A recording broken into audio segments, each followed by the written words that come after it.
9 razões por que devemos perdoar. 9 razões por que devemos perdoar. Quando o pastor me falou que esse culto era o culto denominado Volta para Casa, não tem como a gente pensar em um filho que está voltando para casa sem entender o caminho da volta, que tem a ver com perdão, tem a ver com reconciliação. Jesus ensinou os discípulos a orar assim: Pai nosso que estais nos céus, santificado seja o teu nome, venha o teu reino, seja feita a tua vontade, assim na terra como no céu.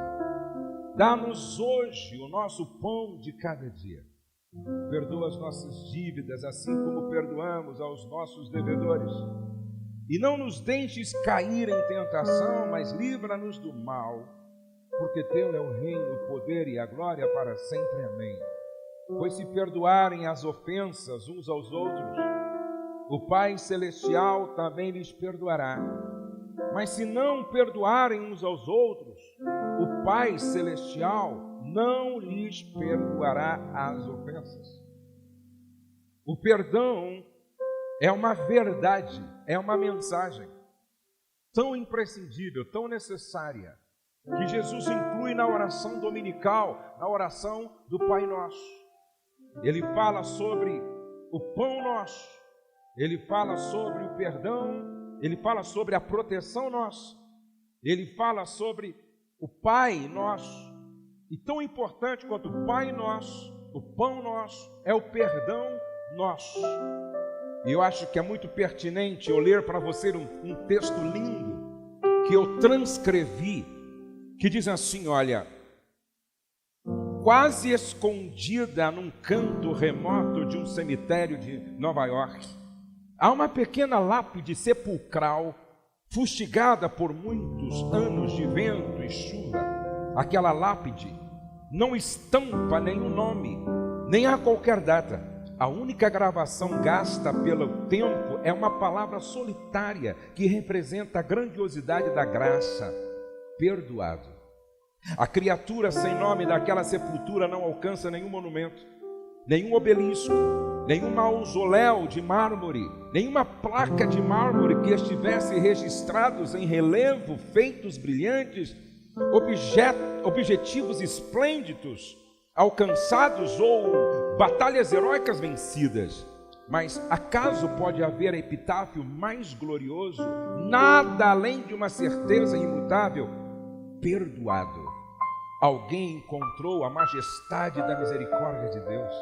O perdão é mais que a remissão da penalidade, significa a restauração da comunhão interrompida. O perdão é a manifestação concreta da graça de Deus em benefício do indigno.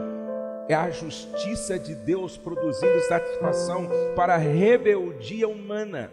A virtude central do cristianismo é o poder do perdão, e sua maior equivalência está fundamentada na atitude de como recebê-lo. A nossa igreja leva o nome de Família Debaixo da Graça. Se você não sabe, nós temos uma casa de restauração de casamentos, aonde uma vez por mês nós recebemos de 30 a 35 casais que chegam com o casamento destruído na UTI conjugal para serem restaurados.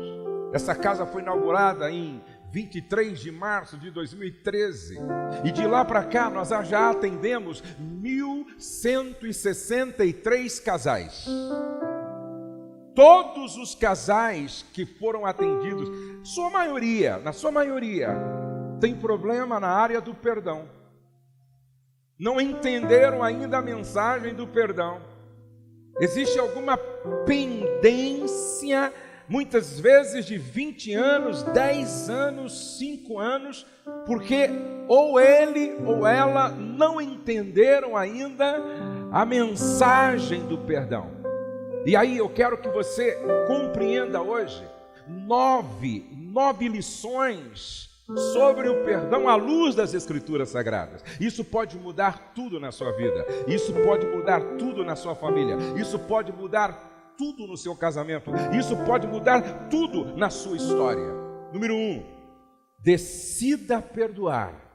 Primeiro vem a obediência, depois o sentimento. Decida perdoar. Primeiro vem a obediência, depois o sentimento. A Bíblia diz em Efésios 4:32: antes sede uns para com os outros benignos, misericordiosos, perdoando-vos uns aos outros, como também Deus vos perdoou em Cristo. Algumas pessoas dizem assim: eu não perdoei ainda porque eu não senti de perdoar. Algumas pessoas dizem: não, pastor, eu não perdoei ainda porque eu não tive nenhum sentimento da parte de Deus. Mas quem falou para você que perdoar primeiro é um sentimento? O ofendido, sabe o que ele sente? Desejo de pagar com a mesma moeda. O ofendido, sabe o que ele sente? Vontade de devolver a pedra. O ofendido, sabe o que ele sente? Vontade de se vingar. Se eu fui ofendido quando os bandidos entraram na minha casa, ameaçaram a minha esposa de estupro lá em Santo André, aonde eu morava, se você me perguntasse logo depois do acontecido, você tem vontade de perdoar? Pelo contrário, eu tenho vontade de matá-los. Você sente de perdoar? Pelo contrário, o meu sentimento é de destruí-los. Mas você vai perdoar por quê? Porque eu não sou governado pelo que sinto, eu sou governado por princípios estabelecidos na palavra. Não são os sentimentos que me guiam, eu sou guiado pela palavra, eu sou guiado pelo Evangelho, eu sou guiado pelo que Deus diz na palavra. Não importa o que eu sinto, importa o que a Bíblia está dizendo. E a Bíblia está dizendo: perdoando-vos uns aos outros. Está conversado.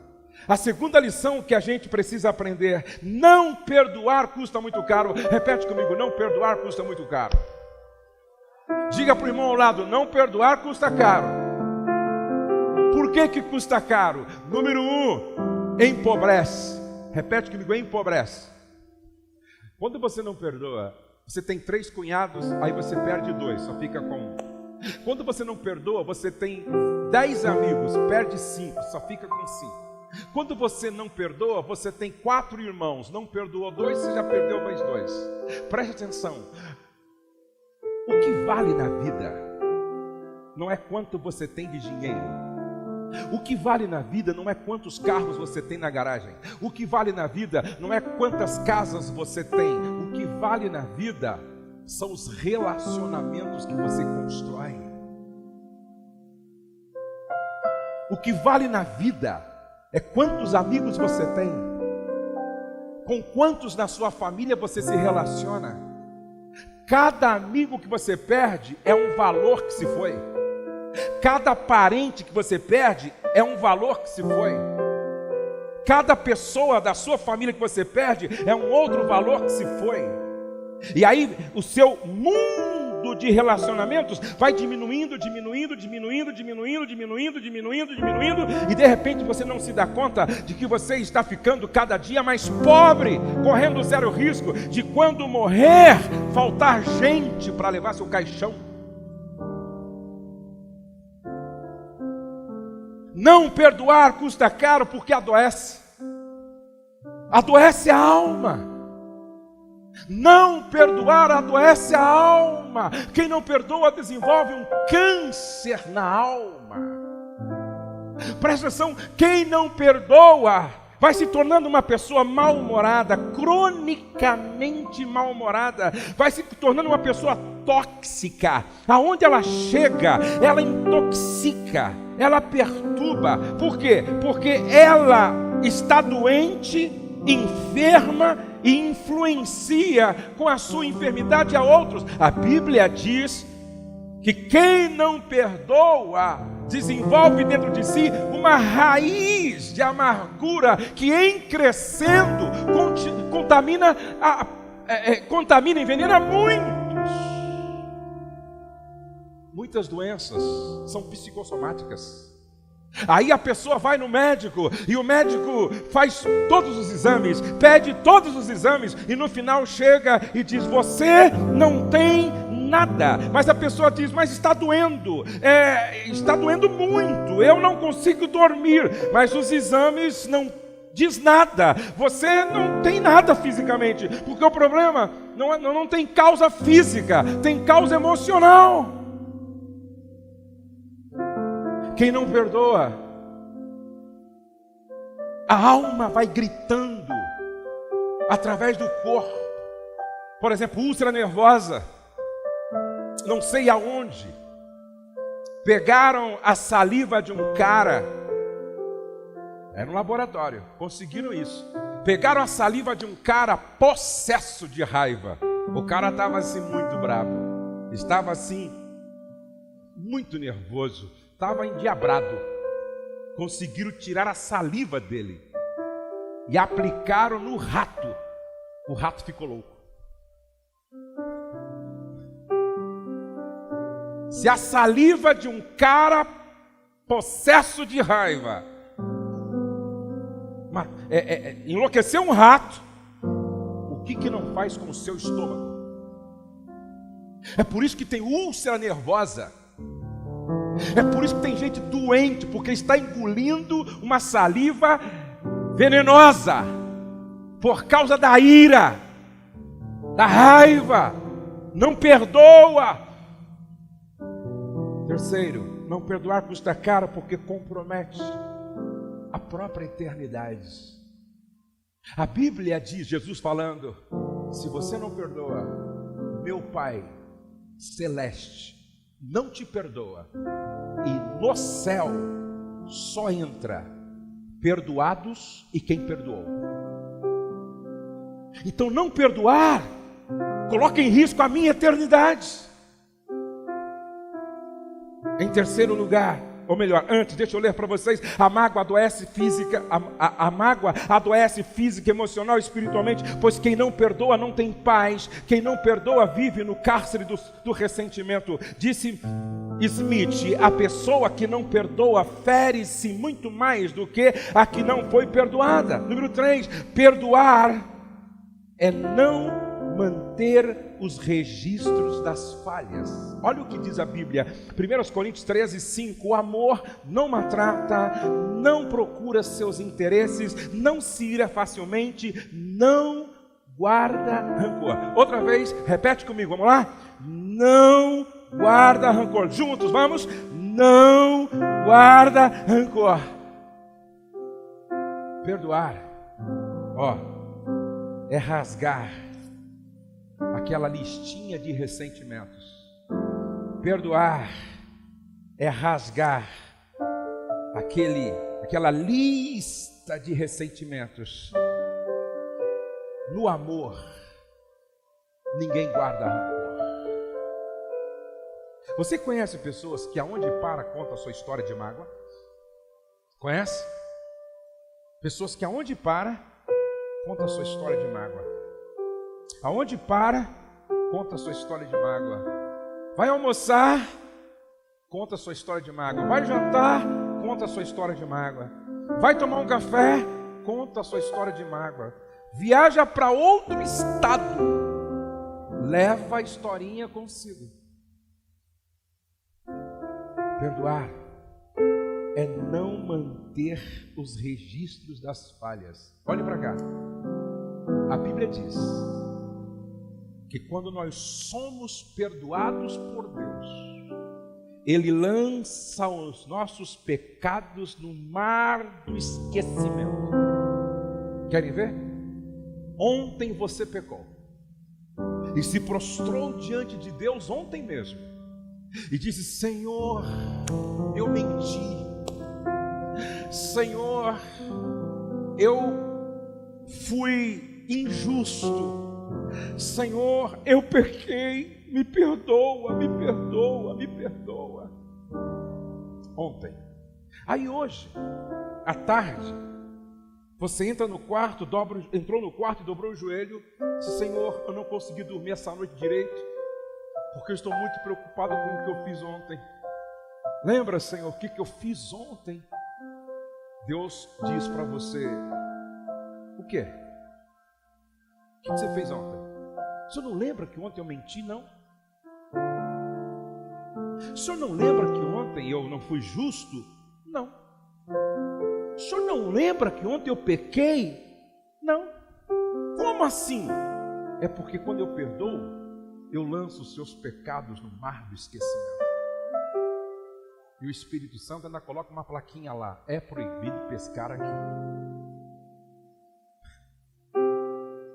Repete comigo: perdoar é nunca mais contar essa história de mágoa. Em quarto lugar, um coração perdoador faz de você um facilitador. Repete comigo: um coração perdoador faz de mim um facilitador. A Bíblia diz em 1 Coríntios 13, versos 7 e 8: o amor tudo sofre pelo outro. O amor tudo crê em favor do outro. O amor tudo espera em função do outro. O amor tudo suporta pensando no outro. O amor nunca falha. Eu gosto disso. Tudo fica mais fácil, facilitador, quando a gente tem um coração perdoador. Presta atenção. Toda pessoa chata tem um coração que não perdoa. Presta atenção. Toda pessoa chata, ranheta, insuportável, mala sem alça, com a rodinha quebrada, toda pessoa chata tem dificuldade para perdoar. Porque quem perdoa não é chato, irmão. Quem perdoa é gente boa. Quem perdoa é legal. Quem perdoa, a companhia é prazerosa. Quem perdoa facilita. Quem perdoa não se coloca na posição de alguém que é perfeito e nunca erra. Toda pessoa facilitadora é porque entendeu a graça, e a graça tem a ver com o que vem aí, ó. Paciência e perdão são irmãos gêmeos. Paciência e perdão são irmãos gêmeos. O amor é paciente, o amor é bondoso. Repete comigo: o amor é paciente, porque perdoa.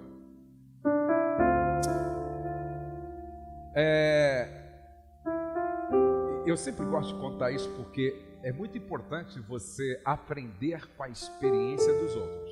Quem me conhece há mais tempo aqui, eu acho que já percebeu que eu dei uma melhorada, porque eu era muito chato, gente. Eu era chato na fila, eu não suportava fila. Eu era chato no trânsito, eu brigava com todo mundo. Viu, simpático? Eu só não morri no trânsito porque Deus me guardou. Porque eu era chato no trânsito. Eu era chato no hotel. Eu não perdoava ninguém. Eu era chato no restaurante. Se atrasasse minha comida, eu brigava com todo mundo. Não é verdade, Rose? Quantas vezes a Rose passou vergonha comigo? Eu era chato. Abra a sua Bíblia. Eu gostaria que você lesse um texto comigo aqui que vai te ajudar a entender o que eu estou falando. Abra a sua Bíblia em 1 Coríntios capítulo 13, por favor. 1 Coríntios capítulo 13. Abra aí a sua Bíblia. Eu vou profetizar. Nunca mais a sua vida vai ser a mesma a partir dessa noite. Quantos podem dizer amém? 1 Coríntios capítulo 13, verso 11. Diz assim, ó: quando eu era menino, repete comigo: quando eu era menino, falava como menino, pensava como menino, raciocinava como menino. Você já viu alguma criança paciente? Já viu, sim ou não? Você já viajou 8 horas com criança no carro? Elas ficam assim a viagem inteira. Tá chegando, pai? Tá chegando, pai? Tá chegando, pai? Não é verdade? Você já viu como criança briga por bobagem?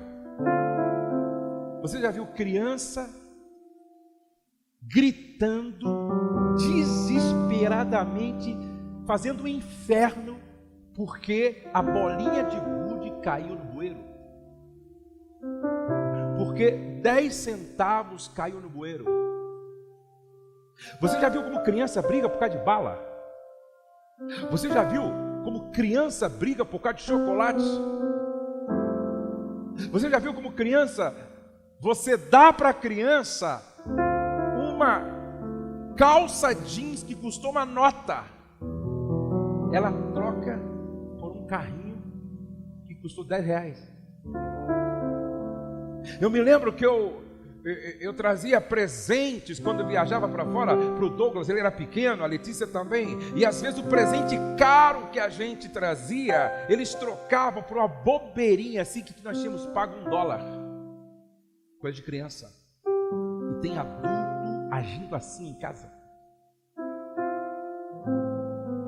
tem marido agindo assim em casa, tem esposa agindo assim em casa, tem filho marmanjo agindo assim em casa, brigando por causa de bala,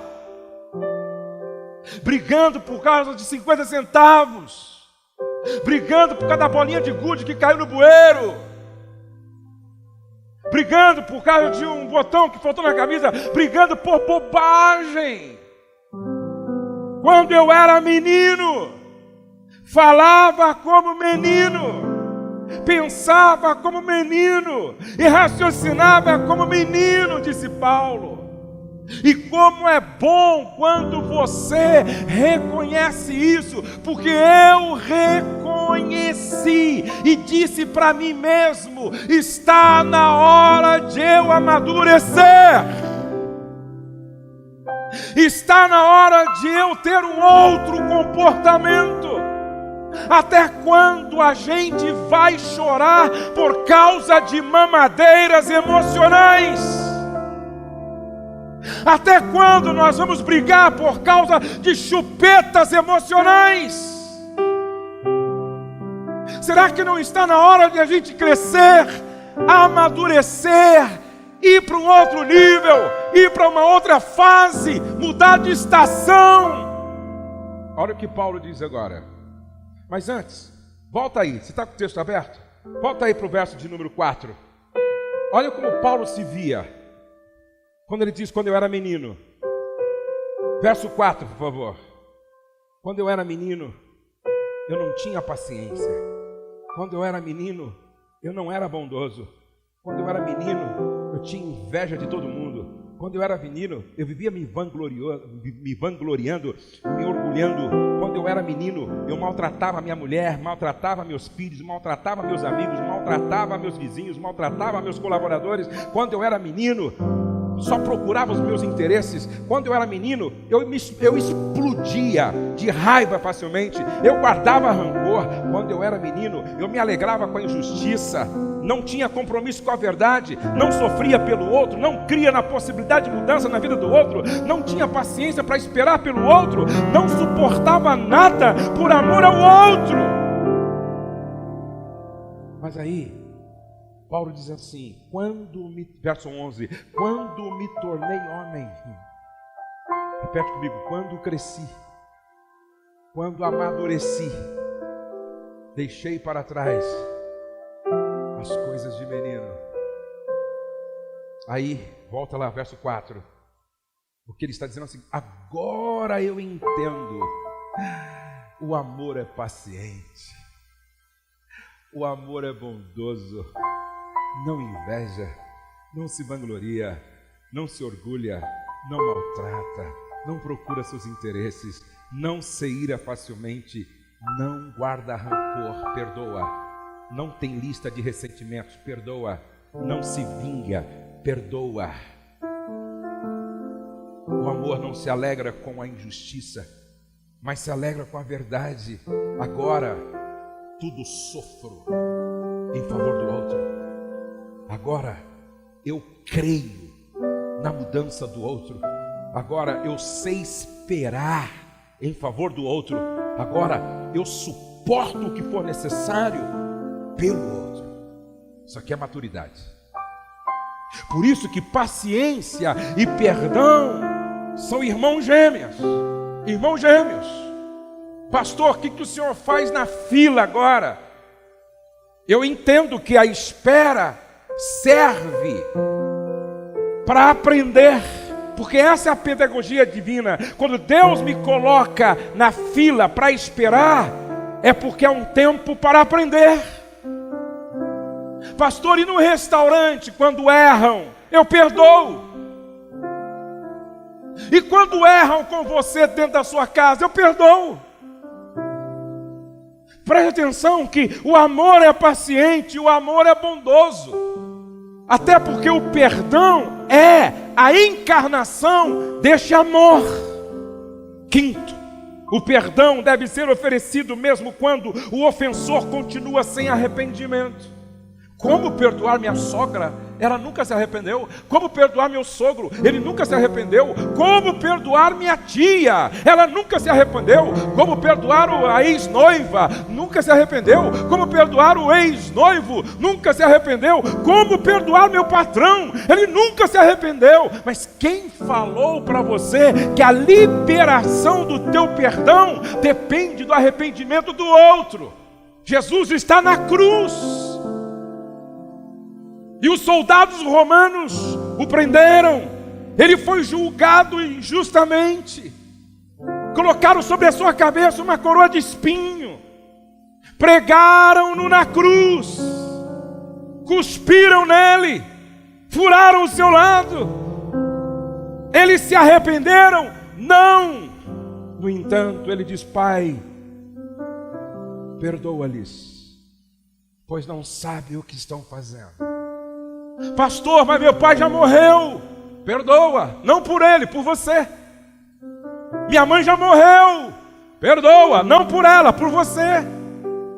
Pastor, o meu vizinho que me feriu, me ofendeu, me machucou, me prejudicou, já morreu. Libera perdão, não por ele, por você. Porque perdoar é libertar o outro para chegar em casa e descobrir que o prisioneiro era você. Sexto, a qualidade da sua vida conjugal e familiar depende do quanto você está disposto a perdoar. A Bíblia diz: suportando-vos uns aos outros e perdoando-vos uns aos outros, se algum tiver queixa com o outro, assim como Cristo vos perdoou, assim fazei também vós. A mágoa é a ira congelada. Há pessoas que não explodem diante das tensões da vida e dos conflitos de relacionamentos, mas armazenam os ressentimentos no porão da memória. Com o tempo, vai nascendo dentro do coração uma raiz de amargura, e esses sentimentos nocivos azedam a alma, perturbando a pessoa que nutre a mágoa e acaba contaminando quem está à volta. A mágoa é a ausência do perdão. A Bíblia diz em Mateus 18, 32 ao 35, na parábola daquele homem que devia tanto e foi perdoado e quis cobrar o que devia pouco, não o perdoou, e aí Deus cancela um perdão que havia sido liberado. Então o seu Senhor, chamando a sua presença, disse-lhe: servo malvado. Sempre que Deus olha para um filho que não perdoa, o chama de servo malvado. Servo malvado. Perdoei-te toda aquela dívida porque me pediste, suplicaste. Não devias tu igualmente ter compaixão do teu companheiro, como eu também tive misericórdia de ti? Indignado, o seu senhor o entregou aos atormentadores, até que pagasse tudo o que lhe devia. Assim vos fará também meu Pai Celestial, se de coração não perdoardes cada um a seu irmão as suas ofensas. 7. Qual deve ser a medida do nosso perdão? Essa é uma pergunta interessante. Pastor, foi muito dinheiro que eu perdi. Até onde eu devo perdoar? Pastor, eu sofri uma traição. Até onde eu devo perdoar? Pastor, mataram o meu filho. Até onde eu devo perdoar? Esses dias alguém me disse, está vendo aquelas duas meninas? O pai matou a mãe na frente delas. Até onde eu devo perdoar? Pastor, foi um estupro. Até onde eu devo perdoar? Qual é o limite do perdão? Você deve perdoar na mesma proporção que você foi perdoado por Deus. A Bíblia diz, como também Deus vos perdoou em Cristo. Qual foi o tamanho do perdão de Deus liberado sobre você? A Bíblia diz que a nossa justiça para Deus é como trapos de imundícia. A Bíblia diz que Jesus foi para a cruz, e a cruz não era dele, a cruz era minha. A cruz não era dele, a cruz era tua. A Bíblia diz que ele se fez maldito por nós. Quando no Getsemane Jesus chora, e o seu suor se transforma em gotas de sangue, ele não chora porque sentiu a dor dos pregos, ele chora porque sentiu o peso dos teus pecados, dos meus pecados, dos nossos pecados. E essa dor foi tão intensa que o suor se tornou sangue. Esse era o tamanho da sua dívida. Esse era o tamanho da minha culpa. E ele diz: Tetelestai, Pai, está pago. Se o Josué crer, ele não deve mais nada. Se a Maria crer, ela não deve mais nada. Se o João crer, ele não deve mais nada. Eu paguei o que era para eles pagar, e seria impossível ser pago. Eu paguei. Está pago. Era impagável. Eu paguei. Eles não conseguiriam. Eu paguei. Se eles crerem, eles não devem mais nada, e o céu será a morada eterna deles. Quem foi perdoado muito por Deus, levante a mão. Quem foi perdoado muito, bem alto assim. Esse é o tamanho do perdão que você tem que liberar. Não importa a ofensa, não foi maior do que aquela que Deus te perdoou. Não importa a agressão, não foi maior do que aquela que Deus te perdoou. Não importa o tamanho do prejuízo que você teve, não foi maior do que o prejuízo que nós demos para Deus. Para Deus custou a vida do seu próprio filho. Por isso, quando você diz não perdoo, você está se colocando estupidamente acima de Deus. Quando você diz não perdoo, ignorantemente você está colocando acima de Deus. Perdoar na mesma proporção que você foi perdoado por Deus, como também Deus vos perdoou em Cristo. O perdão de Deus é o padrão para o perdão humano. Por isso, como pode um ladrão, assassino, quem sabe estuprador, quem sabe deixou filhos órfãos assassinando os pais, está ao lado de Jesus na cruz, e ao lado de Jesus ele se arrepende, e ele diz: lembra-te de mim quando entrardes no teu reino. Mas era assassino, era ladrão, quem sabe estuprador. Lembra-te de mim, eu me arrependo. Lembra-te de mim quando entrardes no teu reino. Jesus olha e diz: hoje mesmo estarás comigo no paraíso.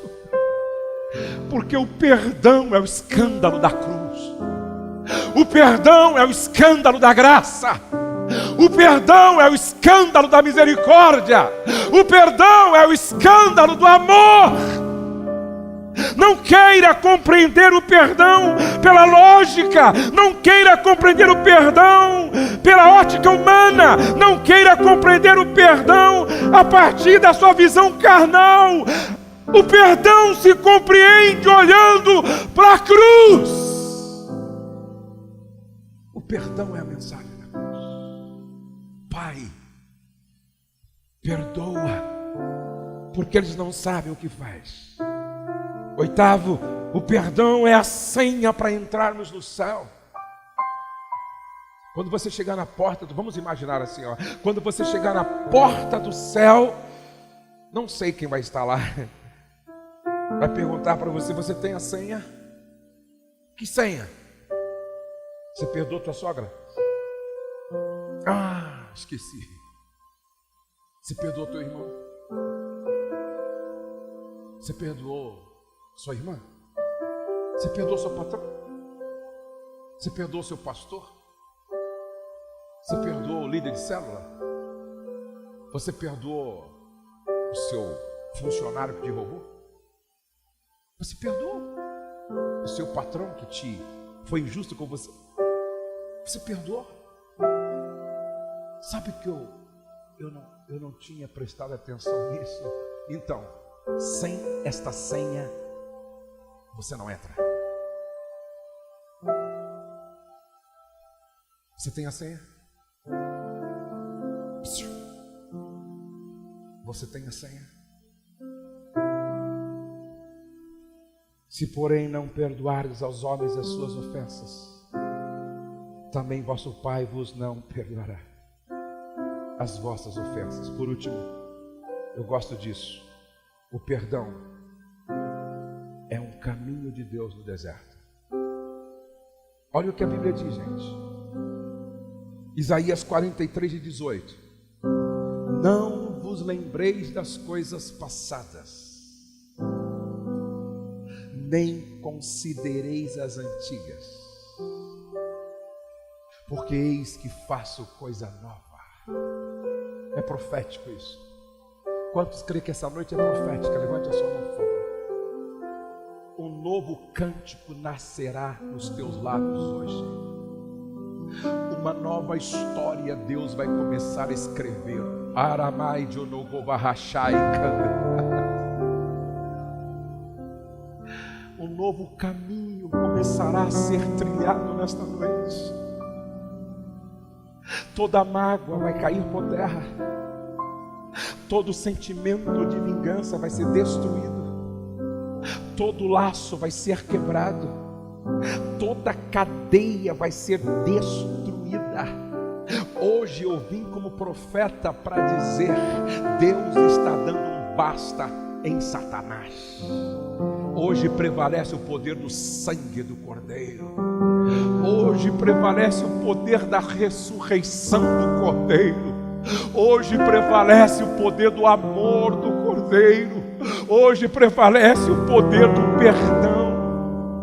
Perdoar é renunciar o passado para curar o presente, a fim de construir um futuro futuro de glória em Deus. Preste atenção: eis que faço coisa nova, não vos lembreis das coisas passadas, nem considereis as antigas.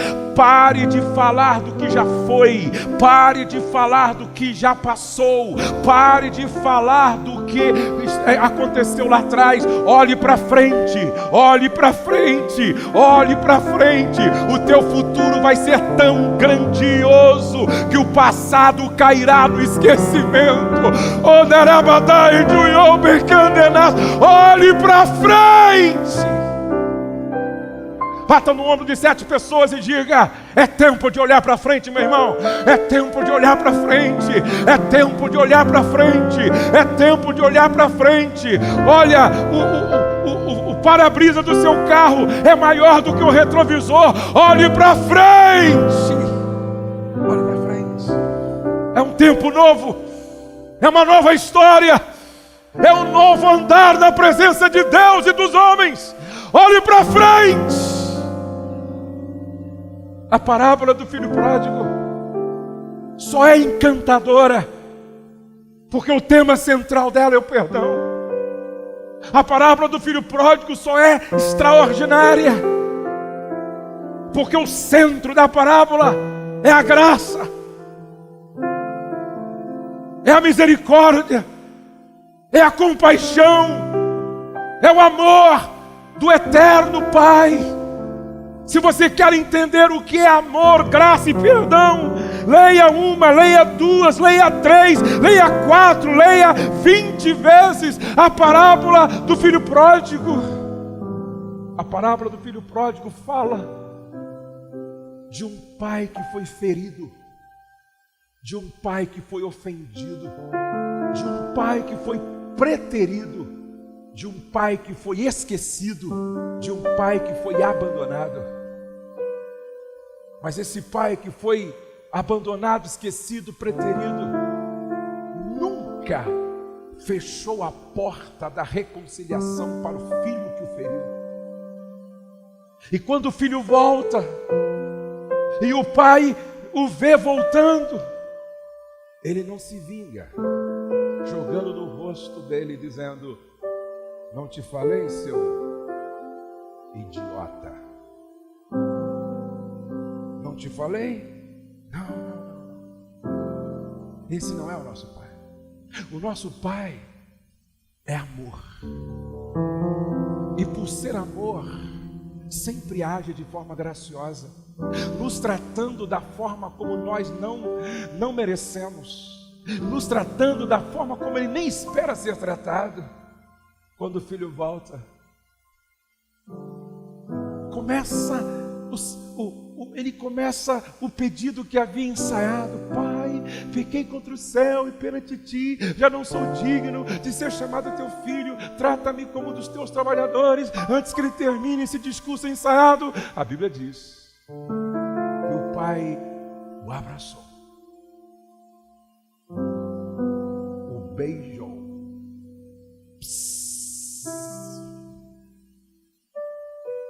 Você tomou o caminho de volta. E esse caminho de volta é o caminho do perdão, da misericórdia e da graça. Deus abate o soberbo, mas abraça os humildes. Ainda que o humilde esteja rasgado, cabeludo, mal cheiroso, barbudo, descaracterizado, anêmico, magro, não se parece com aquele que foi embora. Ainda que esse humilde que volta esteja em uma condição deplorável, a graça o abraça, o beija e diz: entra, vai tomar um banho. Como prova que eu já estava te esperando, mandei comprar um vestido para você. Como prova que eu já estava te esperando, mandei cevar um bezerro. Vai ter festa aqui em casa, patrocinada pela graça. Vou te dar o que você não merece, porque porque esta é a minha vocação natural: amar sem esperar nada em troca, dar o que você não merece. Você continua sendo meu filho, apesar de ter pisado na bola. Você continua sendo meu filho, apesar de ter me traído. Você continua sendo meu filho, apesar de ter me abandonado e se esquecido por um tempo de mim. Você continua sendo meu filho. Então aqui, quem anda descalço são os meus empregados. Você é filho. Por favor, traga alparcas e coloca nos pés dele. Eu estou devolvendo a ele a posição que ele havia perdido. Ele continua sendo meu filho. Esse é o Pai. Nenhum outro perdão é mais impactante, mais relevante, mais extraordinário do que aquele que procede do coração do Pai. Porque a minha disposição para perdoar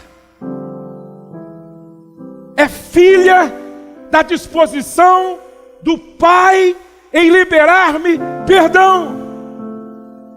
Porque eu aprendo a perdoar com aquele que um dia me perdoou. Por isso, quem não perdoa ainda não entendeu nada do perdão que recebeu. Porque quando eu digo para você, eu te perdoo, é porque eu entendi o perdão que eu recebi. Quando eu digo para você, você não me deve mais nada, porque eu entendi que eu tinha uma dívida impagável e o meu Pai eterno me perdoou e eu nada mais devo. Talvez o que você mais precisa nessa noite é entender e receber o perdão do Pai que te convida a voltar para casa hoje. Talvez você chegou aqui como filho pródigo, mal cheiroso espiritualmente, maltrapilho espiritualmente, desfigurado espiritualmente, porque longe do Pai a gente vai ficando espiritualmente descaracterizado. Longe do Pai a gente vai ficando espiritualmente feio. Longe do Pai a gente vai se alimentando com aquilo que na verdade não tem nada a ver com o que nós comíamos à mesa espiritual com o Pai. Mas você veio hoje aqui e tudo que o Pai quer é te dar um abraço perdoador. Eu acho que nada é mais extraordinário quando um pai abraça o filho e diz: está perdoado. Um dia o Pedro, depois de andar distante da presença de Deus, ao voltar para Deus, em casa, à noite, em uma conversa comigo e com a Rose, ele olhou para nós e disse: eu quero pedir perdão para vocês. Nada mais extraordinário do que abraçar esse filho arrependido e dizer: bem-vindo de volta à casa do Pai. Você está perdoado.